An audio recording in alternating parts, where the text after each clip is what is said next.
Bismillahirrahmanirrahim. Assalamualaikum warahmatullahi wabarakatuh. Alhamdulillah, wassalatu wassalamu ala rasulillah wa ala alihi wa sahbihi wa man wala. La hawla wa la quwwata illa billah, ma ba'd. Bapak Ibu jamaah salat subuh Masjid Al-Ikhlas yang kami hormati dan kami muliakan, kita bersyukur dengan mengucapkan alhamdulillahirabbil alamin. Kita bersalawat kepada Rasul dengan mengucapkan Allahumma salli ala Muhammad wa ala ali Muhammad. Semoga dengan kesyukuran tadi Allah menjaga nikmatnya yang ada pada kita saat ini dan menambahkan yang belum ada. Kemudian semoga dengan salawat tadi Allah mengangkat derajat kita dan Allah merahmati kita sesuai janji Nabi kita Muhammad SAW. Barang siapa yang salawat sekali kepadaku, Allah membalasnya 10 kali lipat. Balasannya adalah rahmat. Kita dapat salat, kita dapat zakat, dapat sujud, dapat beraktivitas dengan kegiatan yang positif adalah karena rahmat Allah Subhanahu wa ta'ala. Maka penting bagi kita senantiasa memohon rahmatnya di dalam doa, di dalam salat. Ketika kita duduk di antara dua sujud, itu kita minta rahmat Allah. Rabbighfirli warhamni, warhamni, ya Allah rahmatilah aku. Mungkin begini sampai akhir nanti, sampai menghembuskan nafas terakhir benar-benar almarhum. Almarhum itu artinya apa? Yang dirahmati. Almarhum dari kalimat Rabbighfirli warhamni. Jadi itu termasuk doa. Almarhum bapak ini yang dirahmati, di alam barzakh dirahmati, di alam dunia dirahmati, di akhirat dibangkitkan dirahmati. Kalau sudah dirahmati Allah, surga masuknya bapak ibu. Dan ini kesyukuran kita pagi ini kita masih dirahmati Allah.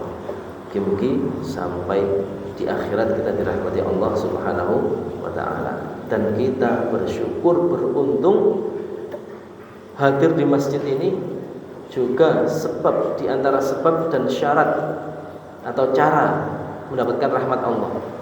Kita masuk masjid, doanya napa bapak ibu? Mau sedungo mboten? Mau sedungo napa mboten mau mlebet masjid? Masuk masjid tadi baca doa tidak? Doa masuk masjid napa? Allahumma ighfir li dzunubi waftah li abwaaba rahmatika. Rahmat yang diminta rahmat Allah.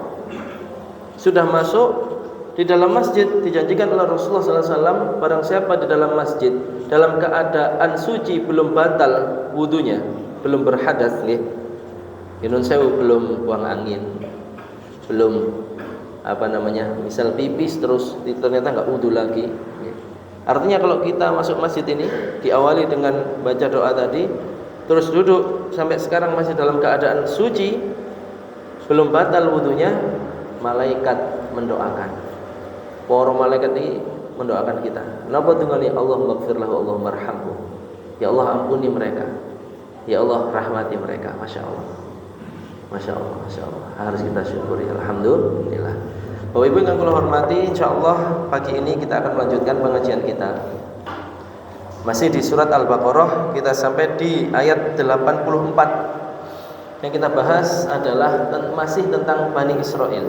Kali ini tentang satu di antara keburukan mereka, yaitu mengingkari perjanjian. Perjanjian dengan siapa? Dengan Allah. Dengan Allah Subhanahu wa ta'ala. Kita simpulkan dulu sebelum mengkaji lebih mendalam, lebih luas. Kalau perjanjian dengan Allah saja mereka khianati, apalagi dengan sesama manusia. Pun itu sudah hukum hukum alam. Orang kok boten salat aja berani ditinggalkan. Kalau di kalangan ini kan orang Yahudi, orang Bani Israel. Kalau kita di antara masyarakat kita, kalau salat saja ditinggalkan, berarti dia berkhianat kepada ketetapan Allah, jangan heran kalau berjanji dengan sesama tetangganya atau teman-temannya sering nyulayani. Apa nyulayani itu? Mengingkari. Ya, okay? Baik, bismillahirrahmanirrahim. Ayat 84. Wa idh akhadna mitsaqakum la tasfikuna dima'akum wa la tukhrijuna anfusakum min diyarikum thumma aqrartum wa antum tashhadun. Dan ingatlah ketika kami mengambil janji kamu. Kamu di sini yang dimaksud adalah Bani Israel. Janganlah kamu menumpahkan darahmu. Menumpahkan darahmu. Apakah mungkin seseorang menumpahkan darahnya sendiri? Secara normal, kalau orang tidak frustasi, tidak akan bunuh diri, tidak akan menumpahkan darahnya sendiri, betul? Tapi yang dimaksud di sini adalah orang lain. Nah, nanti kita akan cari tahu apa rahasia firman Allah ini yang dimaksud membunuh orang lain. Kenapa yang digunakan kata-katanya menumpahkan darahmu. Nah, kalau dalam terjemahan biasa dikasih kata dalam kurung orang lain, membunuh orang lain. Tapi ada rahasianya, nanti kita akan pelajari insyaallah. Dan mengusir dirimu, menumpahkan darahmu dan mengusir dirimu. Napa saged mriki ngusir awake dhewe? Kan mboten. Ini ada kata kunci. Yang dimaksud adalah saudara sebangsamu, bangsa napa? Yahudi. Dari kampung halamanmu, kemudian kamu berikrar dan bersaksi. Kemudian ayat 85-nya, "Tsumma antum haula'i taqtuluna anfusakum wa tukhrijuna fariqam minkum min diyarihim tadhaharuna 'alaihim bil itsmi wal 'udwan." Dan seterusnya, kita langsung ke terjemahnya, nanti kita kaji lebih mendalam di tafsirnya. Kemudian kamu Bani Israel membunuh dirimu, yaitu sesamamu, dan mengusir segolongan dari kamu dari kampung halamannya. Kamu saling membantu menghadapi mereka dalam kejahatan dan permusuhan.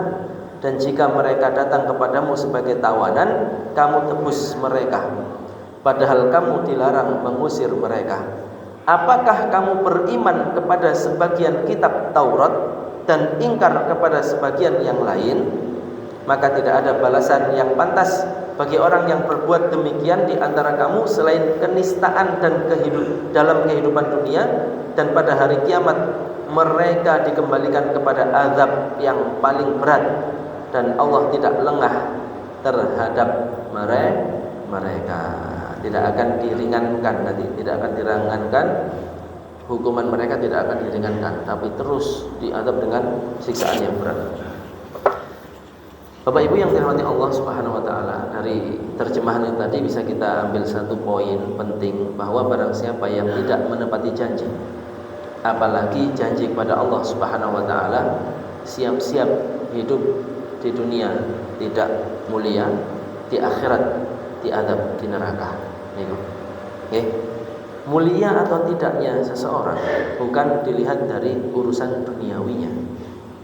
Kalau dari sejarah Bani Israel, Bani Israel itu atau orang Yahudi, kalau dari dulu sampai sekarang itu ya kaya raya, menguasai pasar. Dari dulu menguasai pasar Madinah, sekarang menguasai pasar perekonomian dunia, padahal mereka hanya segelintir. Tapi apakah mereka mulia? Enggak. Kita ketika dengar nama saja sudah hina nama mereka, buruk. Bani Israel sudah konotasinya pasti buruk, ngoten nggih, leres mboten?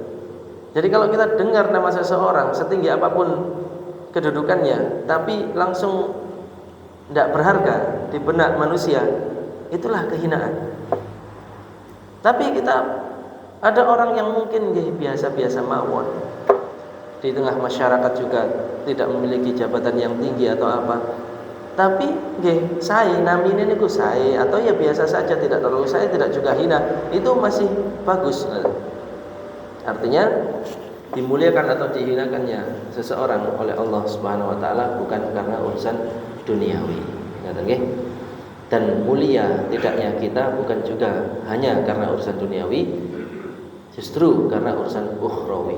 Semakin banyak ketaatan kita kepada Allah, apapun kita, apapun pekerjaan kita, siapapun kita di tengah masyarakat, selagi kita banyak taat kepada Allah, di sisi Allah kita dimuliakan dan dijaga nama baiknya di tengah kehidupan. Katanya.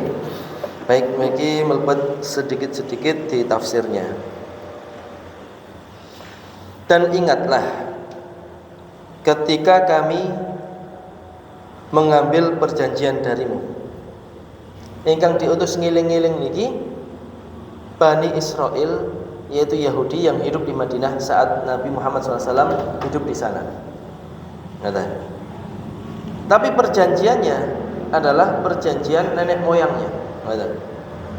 Itulah kenapa di akhir ayat disebutkan wa antum tashhadun, dan kamu menyaksikan. Menyaksikan ini ada dua arti, seakan-akan menyaksikan nenek moyangnya dulu mendapat kitab Taurat yang dibawakan oleh Nabi Musa. Bisa juga diartikan seperti halnya kesaksian seseorang di pengadilan. Kesaksian seorang di pengadilan itu apa Bapak Ibu? Menceritakan ulang kejadian yang diperkarakan, betul? Anda betul-betul menyaksikan kecelakaan di jalan itu, nggih, coba ceritakan. Dia memberi kesaksian begini. Orang-orang Yahudi Bani Israel itu menceritakan terus apa yang telah menjadi pengajaran nenek moyangnya dulu. Dari tahun ke tahun diceritakan, bahku biyen di berasal dari Nabi Yakub. Begini. Ketika di zaman Nabi Musa dapat kitab suci Taurat, isinya larangan dan perintah dan larangan. Perintahnya ini, larangannya ini. Dicerita, tapi mereka melanggar sendiri. Oh, ini jelas ya maksud dari disuruh ngiling-ngiling ini, dan engkau tashhadun, sedang engkau bersaksi. Bersaksi di sini dua arti tadi. Orang-orang Yahudi yang hidup di zaman Nabi sallallahu alaihi wasallam, dibacakan oleh Nabi kita Muhammad sallallahu alaihi wasallam ayat ini. Wa id akhadna mitsaqakum, ilingo, ketika kami mengambil perjanjian kepadamu. Perjanjian kepadamu. Napa perjanjiannya? La tasfikuna dima'akum bi an la yaqtula ba'dukum ba'da. Janganlah kamu sesama orang Yahudi bunuh membunuh. Kenapa menggunakan kata-kata dima'akum? Menumpahkan darahmu, bukan darah saudaramu, darah tetanggamu, darah sesamamu, darah orang lain, darahmu. Ini menunjukkan Allah memberi isyarat kepada mereka, disuruh ngiling-ngiling asal muasal mereka itu dari keturunan yang satu. Selama mereka berasal dari yang satu, Nabi Yakub, mereka ini keturunan Nabi Yakub, berasal dari satu nenek moyang, maka kamu seperti satu kesatuan yang tidak terpisahkan. Kamu membunuh saudaramu sama saja kamu membunuh dirimu, karena berasal dari satu keturunan. Nah, begitu juga umat Islam, Bapak Ibu. Dalam hadis Nabi Muhammad SAW menggambarkan kita ini seperti satu tubuh. Mathalul mu'minin, perumpamaan orang-orang yang beriman itu kita yang dimaksud oleh Nabi. Kamathalil jasadil wahid, seperti satu tubuh, jasad. Kamathalil jasadil wahid, seperti jasad yang satu. Dalam rangka apa ini? Fi tawaddihim wa tarahumihim wa ta'atufihim, dalam rangka berkasih sayang. Kita kasih sayang, kan satu tubuh ini saling berkasih sayang, betul Bapak Ibu. Coba kalau tanggat, misal geger jenengan gatel, mosok tangannya menengai. Nya napa? Garuk ta meneng mawon? Garuk. Misal rambutnya kurang rapi, ngoco, tangannya meneng mawon apa mundut sisir? Sayang, betul? Kata Rasulullah, itulah orang mukmin, seperti satu tubuh. Kaidah, dilanjutkan hadisnya oleh Nabi kita, idashtaka minhu udun, kalau satu anggota badan ada yang sakit, tada'a lahu sa'irul jasad bil humma wassahar. Satu tubuh merasakan sakit, merasakan demam greges, tidak bisa tidur malam harinya. Misal nun sewu ini misal kejadian tangannya terkena pisau, misal berdarah-darah parah misal. Yang sakit jarinya itu saja, atau awak sangat ngerasa greges, mboten eco awake. Pas greges nggih mboten mek bagian sirah tok, sampai tangan. Kadang diperiksa niku nun sewu keleke di termometer, panas. Itu gambaran yang diberikan oleh Nabi kita Muhammad SAW bagi kita persatuan umat Islam.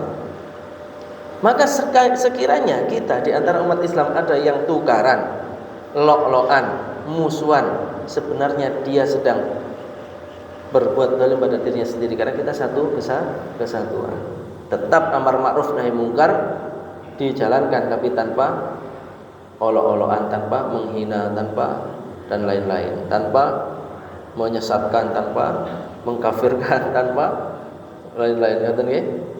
Jadi kita ini satu. Nah di sini orang Yahudi dikatakan la tasfikuna dima'akum, jangan kamu menumpahkan darahmu. Nanti ada kaitannya dengan ayat 85.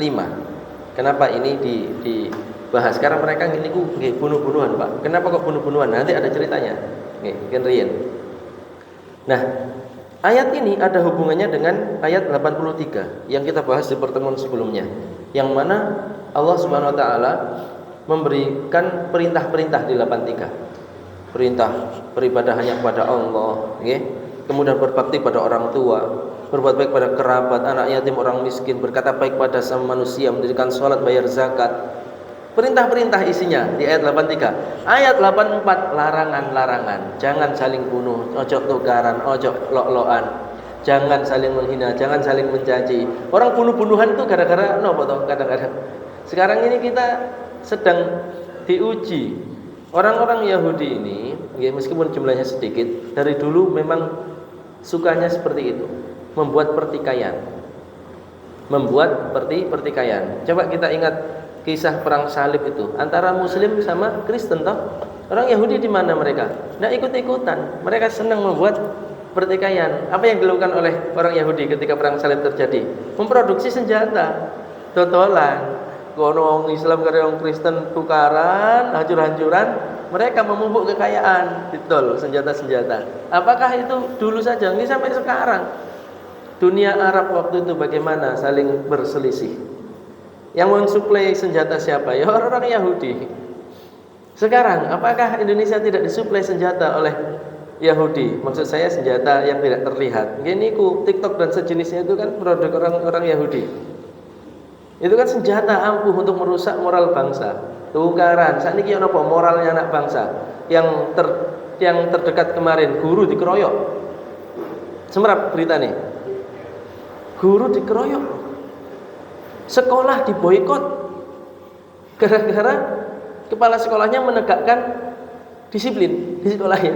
Dan itu sing ngerusak niku sinten? Nggih orang-orang itu. Dia enggak mau kita bersatu. Mereka sendiri enggak bersatu. Ngoten. Senengannya membuat kekacauan. Diselipkan ajaran-ajaran yang merusak, memecah belah umat dari media-media, aplikasi-aplikasi yang mereka buat sendiri. Coba yang menguasai perekonomian orang Yahudi. Terus orang Islam dijauhkan dari perekonomian Islam. Dibuatlah situs-situs judi online, pinjol-pinjol. Wah, hancur. Lalu kita tidak amar ma'ruf nahi munkar melok lama-lama ya, terjauhkan dari ajaran Islam ini. Mereka ini oleh Allah diingatkan jangan saling tukaran, jangan saling membunuh. Kemudian wala tukhrijuna anfusakum min diyarikum. Larangan di dalam kitab Taurat itu tidak boleh membunuh, tidak boleh mengusir. Saat ini ada pengusiran-pengusiran. Orang tinggal lama di situ diusir karena mau dibangun apa waktu itu yang di Undin niku. Pulau napa niku yang berita. Nggih kan? Ada kan? Nah, itu yang mengaruhi siapa? Coba. Nah, di sini larangan-larangan di kitab suci Taurat diantaranya tidak boleh membunuh, tidak boleh mengusir. Kemudian summa aqrartum wa antum tashhadun. Kamu berikrar, mengikrarkan sumpah itu dan bersaksi atas sumpah itu. Tapi kemudian di ayat 85-nya, summa antum haula'i taqtuluna anfusakum.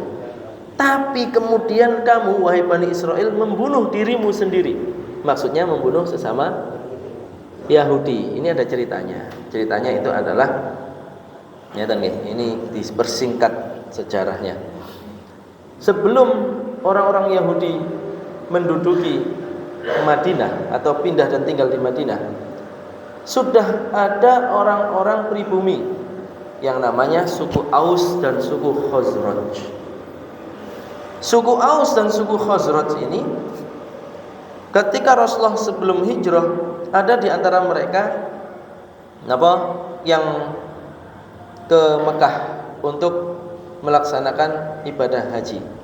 Hajinya saat itu belum haji yang disyariatkan Islam, haji peninggalannya Nabi Ibrahim, tapi sudah menyimpang karena diselipi kesyirikan. Tapi tetap mereka itu mengagungkan Ka'bah, mengagungkan Masjidil Haram. Jadi banyak, setiap tahun bulan Dzulhijjah itu pasti banyak orang ke Mekah, meskipun syariat haji belum, karena Rasulullah masih tinggal di sana. Syariat haji itu disyariatkan ketika Rasulullah sudah hijrah ke Madinah.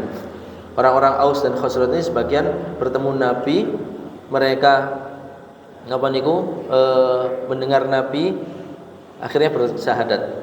Jadi singkat cerita masuk Islam dari kalangan Aus dan Khazraj. Perlu kita ketahui, orang Yahudi itu dari kalangan Bani Quraidah dan Bani Nadir itu berkoalisi sama Aus dan Khazraj. Yang Bani Quraidah koalisinya sama suku Aus, Bani Nadir dengan suku Khazraj. Yahudi itu berkoalisi sama orang pribumi.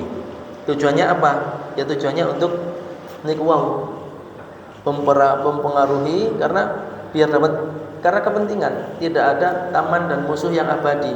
Dalam diri orang Yahudi itu bukan tidak memiliki idealisme. Mereka hanya berpegang, ideologi mereka adalah ideologi kepentingan, bukan idealisme. Sehingga mengadu domba antara Aus dan Khazraj. Kenapa? Kalau mereka berperang mesti kan dapat bagian. Nah, ketika berperang inilah, kalau kan gabung Yahudi sama Yahudi Bani Quraidah sama suku Aus, kemudian Yahudi Bani Nadir dengan suku Khazraj. Kalau berperang mau tidak mau kan bunuh-bunuhan. Nah, di sinilah maksudnya. Yang Yahudi membunuh Yahudi, padahal itu dilarang di kitab Taurat. Ini yang dimaksud. Kemudian mereka juga akhirnya mengusir ketika suatu kampung, misalnya ketika dalam peperangan di antara mereka terjadi, suatu kampung dikuasai, penduduk yang di dalamnya diusir. Ojo manggonang kini meneh wis tak kuasai daerah ini. Di situ juga ada orang Yahudi yang tinggal di situ diusir sama Yahudi yang lainnya.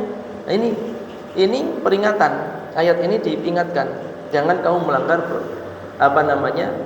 perjanjian yang sudah diambil dan sudah diikrarkan dan disaksikan di dalam kitab suci Taurat, tapi mereka melanggarnya. Karena apa? Kepentingan duniawi. Terlebih ketika di antara kaum Aus dan Khazraj ini sudah ada yang masuk Islam, mereka lebih gencar ingin memporak-porandakan, mengadu domba. Tapi alhamdulillah dengan izin Allah, ketika Rasulullah hijrah ke Madinah, mempersatukan antara kaum Aus dan Khazraj yang sudah masuk Islam itu bersaudara.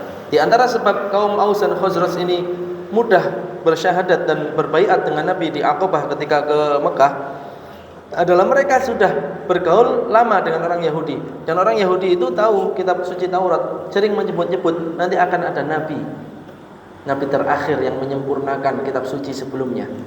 Kalau nanti itu nabi itu sudah diutus, kita bergabung dengan dia, kita akan menjadi pemenang kalau kita perang. Tujuannya duniawi malah.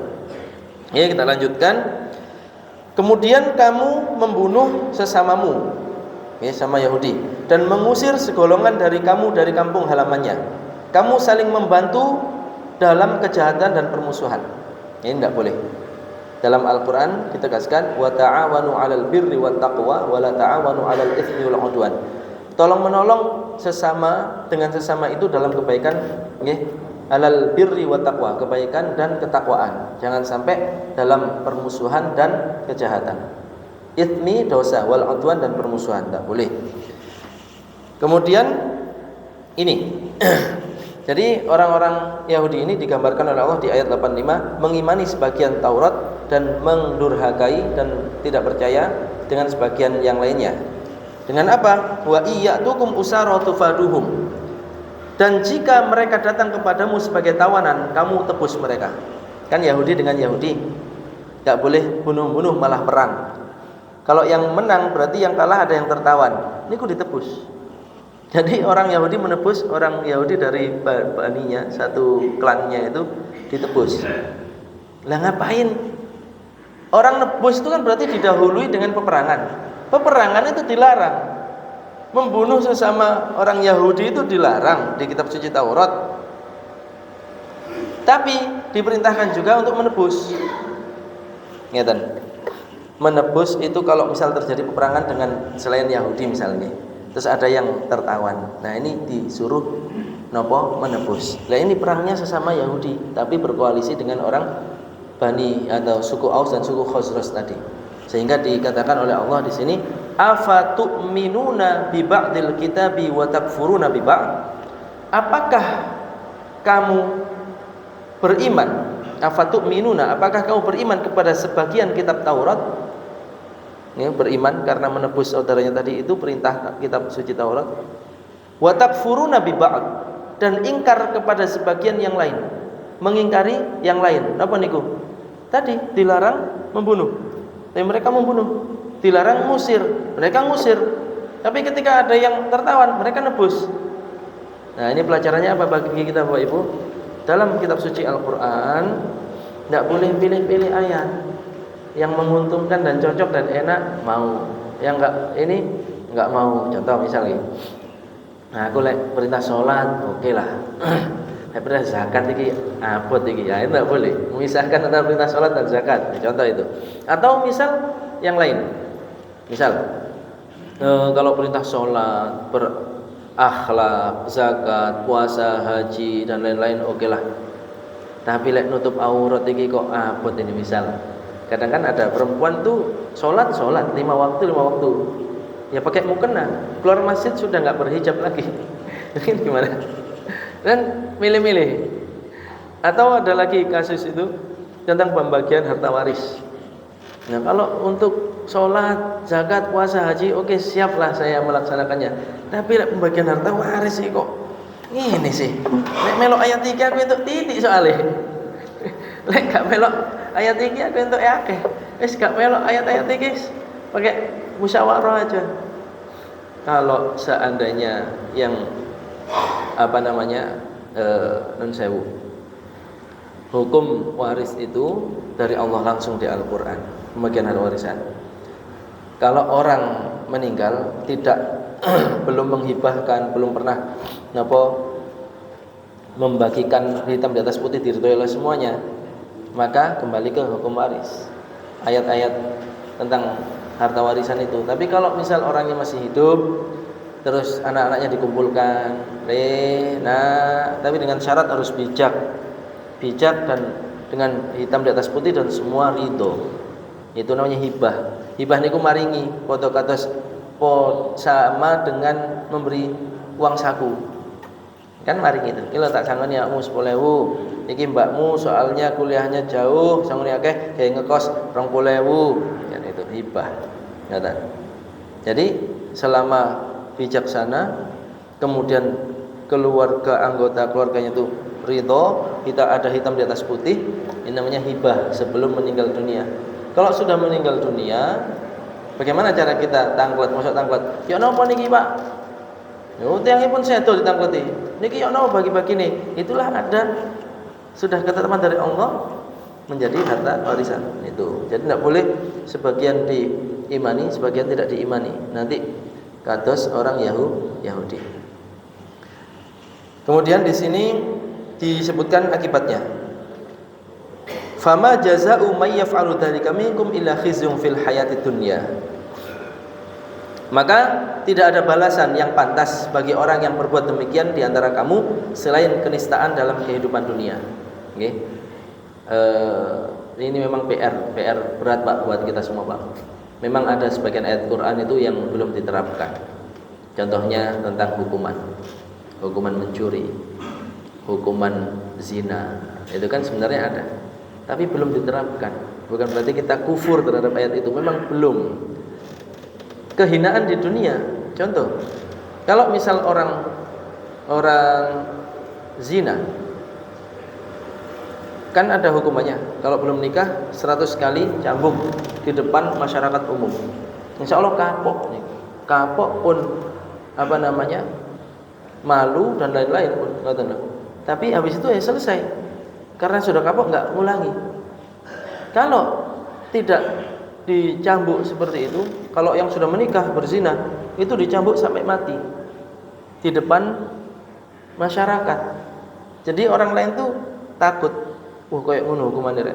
Sehingga sudah tertutup pintu kejahatan itu, keburukan itu. Karena kan merusak garis nasab, merusak kesehatan. Sebenarnya kan Islam itu menegakkan syariat-syariat itu, hukuman-hukuman itu untuk kebaikan manusia itu sendiri. Ya, sekarang ada penyakit yang dikarenakan zina itu kan penyakit AIDS itu. Belum ada obatnya, yang ada hanya memperlambat penyebarannya dan parahnya. Seandainya diterapkan hukum itu, selesai sudah. Orang akan jerah, sudah. Kalau sekarang orang akhirnya di sini dikatakan selain kenistaan dalam kehidupan dunia. Karena tidak ada hukuman yang benar-benar membuat jerah, akhirnya merajalela, akhirnya tertimpalah malu, kenistaan. Akhirnya ada non sewu. Apa yang terjadi di tengah masyarakat kita seperti itu? Kan merasa malah disembunyikan, malah itulah banyak sekali sekarang MBA itu kan, married by accident itu. Na'udzubillah, semoga kita dijaga. Kemudian dan di akhirat nanti dikembalikan kepada adab yang berat. Di dunia dihinakan oleh Allah, di akhirat diadab dengan adab yang berat. Dan Allah tidak lengah terhadap apa yang kamu kerjakan. Nah, sekarang sebagai penutup pertemuan pada pagi hari ini, kenapa sih orang-orang Yahudi itu melakukan hal yang demikian adanya? Karena mereka lebih cinta dunia dibandingkan akhirat. Kalau orang sudah lebih memilih dunia yang harganya itu tidak bisa dibandingkan dengan akhirat, akhirnya ya terjebak, tertipu. Dia menggadaikan. Yang menggadaikan kan mesti ada dua benda toh. Ada benda yang diserahkan, ada benda yang diinginkan, betul? Misal menggadaikan emas karena butuh uang, atau jual beli, ada yang kita inginkan, lalu kita membayar sesuatu yang kita inginkan itu. Nah, orang-orang Yahudi ini di ayat 86 sebagai penutup pertemuan kali ini, itu difirmankan oleh Allah Subhanahu wa taala, mereka itu membeli kehidupan akhirat. Mereka itulah orang-orang yang membeli kehidupan dunia, membeli kehidupan dunia dengan kehidupan akhirat. Tumbas dunyo sing tambel bayar akhirat, kan enggak sebanding. Nah, ini bahasa apa nggih? Digunakan kata-kata jual beli biar mudah difahami. Kita kalau jual beli mesti yang kita beli itu suatu yang kita inginkan. Berapapun kita bayar, betul? Wah, iki musim duren iki. Lu durene kok wedi montong iki. Berapa, Pak?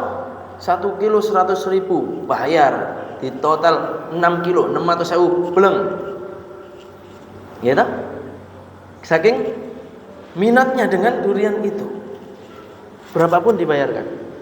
Nah, kita jangan sampai kayak orang Yahudi yang diminati dunia, akhirat gaya bayar, menggadaikan, dia mementingkan kebahagiaan dunia, akhirat ditinggalkan. Kita harus kebalik, demi akhirat dunia kita bayarkan. Maksudnya apa? Selama hidup di dunia ikut peraturan, halal haramnya diperhatikan, ibadahnya diperhatikan, akidahnya diperhatikan, dan lain sebagainya. Bukan karena kepentingan dunia, akhirnya digadaikan, imannya digadaikan. Para nabi dan rasul dulu dan para sahabat itu meninggalkan dunia demi akhirat. Hijrah ke Madinah, meninggalkan segalanya di Mekah, mboten beton napa-napa. Kecuali bekal perjalanan. Nah, kalau sekarang umatnya ada yang menjual akhiratnya, menggadaikan keimannya demi dunia yang tidak sebanding dengan akhirat. Dalam urusan pekerjaan misalnya, ada yang rela menanggalkan jilbabnya hanya karena peraturan kerja. Ada yang rela bergelut dengan perkara yang haram hanya karena untuk kepentingan perutnya dan lain-lain dan lain-lain. Nauzubillah summa nauzubillah. Artinya dengan kita dihadirkan ayat-ayat tentang Bani Israel, orang Yahudi seperti ini, dan diawali dengan kata-kata dan ingatlah, meskipun diperuntukkan atau diarahkan untuk orang Yahudi yang hidup di zaman Nabi, tapi ini pelajarannya juga untuk kita. Kalau orang Yahudi seperti itu, sepatutnya kita menyelisihi perilaku mereka. Kalau mereka mengingkari janji, kita menepati janji. Mereka menggadaikan akhirat demi dunia, kita sebaliknya justru menjual atau mempertaruhkan dunia ini demi akhirat kita. Tapi Islam adalah agama yang seimbang. Tidak boleh meninggalkan sama sekali salah satu demi salah satu yang lainnya. Tidak boleh fokus ibadah tok, dapurnya enggak berasap, enggak boleh. Mengasapkan dapur tok, musolai enggak dikunjungi, sajadah enggak tahu keningnya, ya enggak boleh. Harus seimbang. Ngoten nggih. Niku ingkang saged mriki yang bisa kita pelajari pagi hari ini.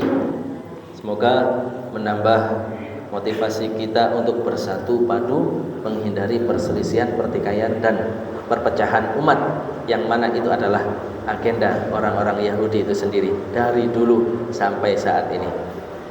Kirang lebih pun ngapunten, matur nuwun. Assalamualaikum warahmatullahi wabarakatuh.